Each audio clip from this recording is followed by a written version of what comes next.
This started about 2 months ago, and I still don't sleep well at night. I live alone in a small house I rent on the outskirts of town. It's a quiet neighborhood, mostly older couples and families. I work as a nurse at the local hospital, doing 12-hour shifts 3 or 4 times a week. The job pays decent, and the house is affordable. Everything was normal until I started noticing things were off. It was small stuff at first. I'd come home from a night shift and find a kitchen cabinet open that I was sure I'd closed, or a chair pulled out from the dining table. Little things that made me think maybe I was just tired and forgetting. I work long hours. Sometimes I'm exhausted. I figured I was being paranoid. But then it got weirder. One morning I came home and found my bedroom closet door wide open. I always keep it closed. Always. I checked the house, looked for signs of a break-in. All the windows were locked. Both doors were locked. Nothing was missing. My laptop was still on my desk. The cash I kept in my nightstand drawer was still there. My TV, my jewelry, everything was exactly where I'd left it.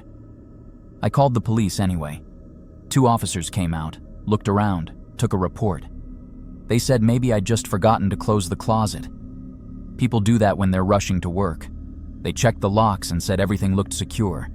One officer suggested I might want to install cameras if I was worried. So I did. I bought 2 cheap security cameras online and set them up. One pointing at the front door, one at the back door. They connected to an app on my phone so I could check the footage anytime. For a week, nothing happened. I started to relax. Maybe it really had been nothing. Then I worked a night shift on a Thursday. When I got home Friday morning, I knew immediately something was wrong. The living room lamp was on. I never leave lights on when I leave for work. Never. I'm obsessive about turning everything off to save on the electric bill. I checked my phone, pulled up the camera footage. My hands were shaking as I scrolled through the timestamps. At 2:47 a.m., my front door opened. Just opened, like someone had a key. A man walked in. He was wearing dark clothes, a hoodie, gloves. He stood in my living room for a moment, just looking around. Then he walked through my house slowly, room by room. He went into my bedroom, my bathroom, my kitchen. He opened drawers. He looked in my closet. He touched my things. But he didn't take anything. He just looked. For almost 20 minutes, he walked through my house, touching things, moving things slightly. Then he left. Locked the door behind him. I watched that footage 5 times, my heart pounding. Who was this person? Why were they in my house? What did they want? I called the police immediately. This time, they took it seriously. Detective Carter came out. He watched the footage on my phone. "Do you recognize him?" she asked. "No. I can't see his face clearly enough." "Does anyone else have a key to your house?" "Ex-boyfriend? Landlord?" "My landlord has a key, but that's it. No ex-boyfriend. I haven't dated anyone in over a year." Detective Carter made notes. "Has anything like this happened before you got the cameras?" I told her about the open cabinets, the closet door, the chair. She nodded like she'd heard this before. "This is a stalking behavior," she said. "Someone is fixated on you. They're not stealing because theft isn't the goal. They want to be in your space, close to you. This is about obsession." The word made my skin crawl. Obsession. "What do I do?" I asked. "Change your locks immediately. All of them. Get better cameras with clearer footage, and start documenting everything. Every time something feels off, write it down with the date and time. We need to build a case." I changed the locks that same day. I bought better cameras. I started sleeping with a baseball bat next to my bed. For 2 weeks, nothing happened. I thought maybe changing the locks had stopped it. Maybe whoever it was had given up. Then I worked another night shift. When I got home, I checked my cameras immediately. Nothing. No one had come through the doors. But when I walked into my bedroom, I knew someone had been there. My bed sheets were different. Not the same ones I'd put on the bed before I left. These were my spare sheets, the blue ones I kept in the hallway closet. Someone had changed my sheets while I was gone. I felt sick. I checked the cameras again, more carefully this time. At 3:15 a.m., I saw movement in the back of one of the frames. The camera pointed at the front door had caught a reflection in the hallway mirror. Someone moving past, just for a second. They hadn't come through the doors. They'd come through a window. I checked every window in the house. The bathroom window was unlocked. It's a small window, high up, but someone could squeeze through if they were determined. I'd forgotten about that window. I never opened it, never thought to check it. Detective Carter came back out. She looked at the footage, looked at the window. "He's escalating," she said. "First he was just walking through. Now he's changing things, touching your personal items. This is going to get worse." "Worse how?" I asked, my voice shaking. "Stalkers like this don't stop. They get bolder. The fact that he changed your sheets means he's comfortable here. He's fantasizing about being part of your life, living in your space." She had me go through anyone who might have access to my work schedule, anyone who would know when I was working nights. The list was long: co-workers, my boss, people at the hospital. I posted my shifts on a Facebook group for nurses looking to trade shifts. Anyone could see when I'd be gone. Detective Carter said they'd increase patrols in my neighborhood, but there wasn't much else they could do without identifying the person. I needed clearer footage of his face. I installed more cameras. I put locks on every window. I told my neighbors to watch for anyone suspicious, but I couldn't shake the feeling that I was being watched all the time. Then things got worse. I came home from a day shift and found a photo on my kitchen table. A photo of me sleeping, in my bed, in the clothes I'd worn to sleep the night before. Someone had been in my house while I was sleeping. They'd stood over my bed and taken a picture of me. Then they'd printed it out and left it for me to find. I couldn't breathe. I called Detective Carter, sent her a photo of the photo. She told me to pack a bag and stay somewhere else. A friend's house, a hotel, anywhere but my house. I stayed with my coworker Sarah for 3 days. Detective Carter had officers watching my house, hoping the person would come back and they could catch them. During those 3 days, I couldn't stop thinking about everything that had happened. I started going through my memory, trying to figure out who this could be. Had I cut someone off in traffic? Had I been rude to someone at the grocery store? Was it someone from work who had a grudge against me? My mind kept spinning with possibilities. Sarah tried to keep me distracted.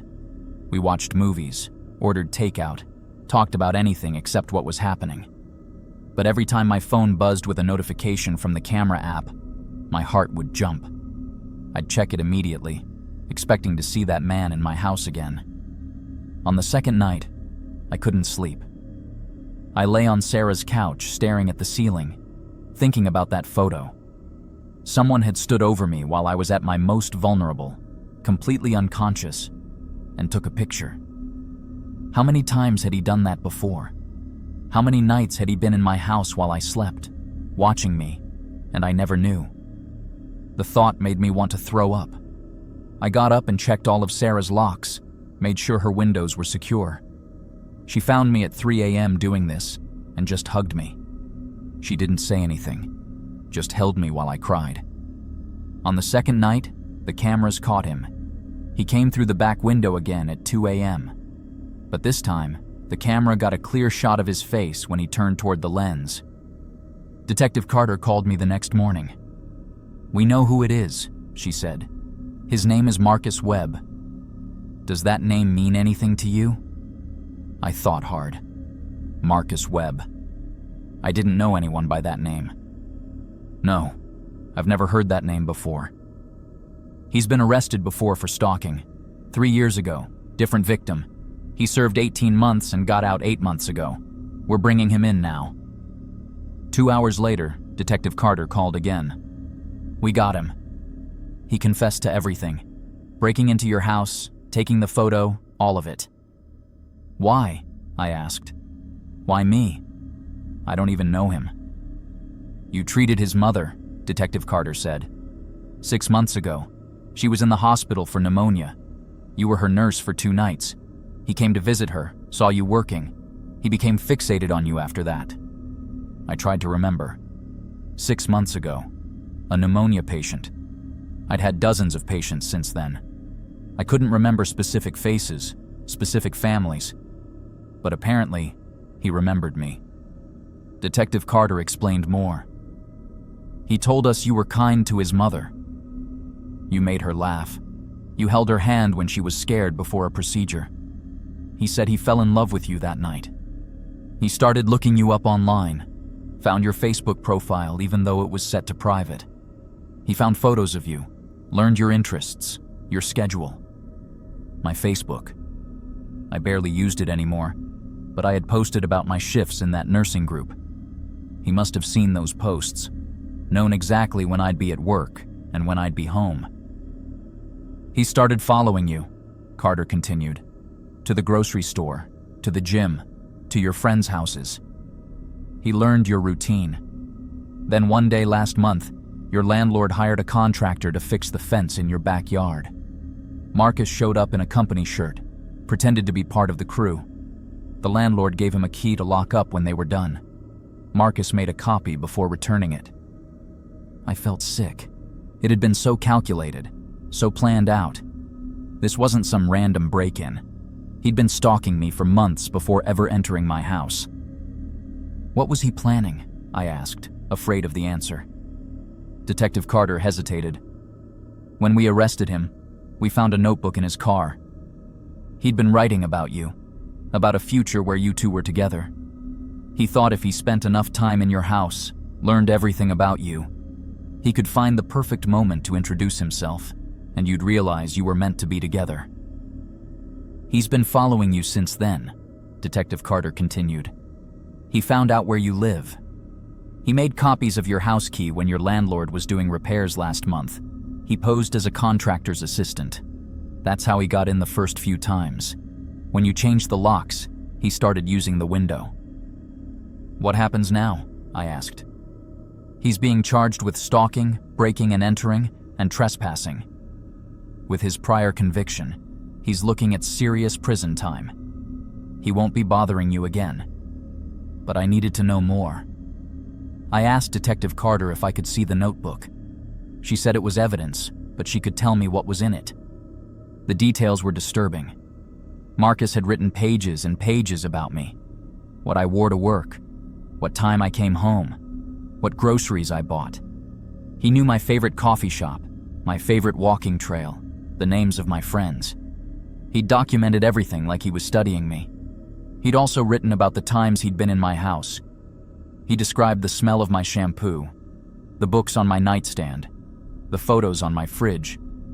He wrote about lying in my bed, wearing one of my hoodies, pretending we lived there together. The most chilling part was the timeline he'd created. He'd planned to accidentally run into me at the coffee shop I frequented. He was going to strike up a conversation, pretend he didn't know who I was. Then he'd slowly build a relationship with me, all while I'd have no idea he'd been stalking me for months. But I'd noticed things were off. I'd installed cameras. I'd called the police. His fantasy was falling apart, so he'd escalated. The photo was his way of showing me he could get to me anytime. It was a threat and a love letter at the same time. Marcus Webb went to trial 3 months later. I had to testify, had to sit in a courtroom and describe what it felt like to know someone had been in my house, touching my things, watching me sleep. Marcus sat there the whole time staring at me with this blank expression, like he didn't understand why what he did was wrong. His lawyer tried to argue that he was mentally ill, that he couldn't control his impulses. The prosecutor brought in the previous victim, a woman named Jennifer who Marcus had stalked for over a year before finally being caught. She described the same pattern, breaking in, moving things, taking photos. He'd done this before. He knew exactly what he was doing. The jury found him guilty on all counts. The judge sentenced him to 8 years in prison. I moved out of that house a week after the trial ended. I couldn't stay there anymore. Every room felt contaminated. I kept imagining him standing in my bedroom, watching me sleep, touching my things. I found a new place across town. Didn't tell anyone the address except my closest friends and family. Detective Carter told me something before the trial that stuck with me. She said most stalkers choose their victims based on brief interactions. A smile, a conversation, some small moment that gets twisted in their mind into something more. I'd been doing my job, taking care of his mother, probably smiled at him in the hallway. That was all it took. I still check my locks 3 times before bed. I still have cameras everywhere. I still wake up sometimes in the middle of the night, convinced someone is in my house. The trauma doesn't just go away because the person is in prison. But at least I know who it was. At least I have answers. Some people never find out who's been invading their space. They just live with that fear forever. Marcus Webb is in prison now. He'll be there for a long time. And I'm finally starting to feel safe again.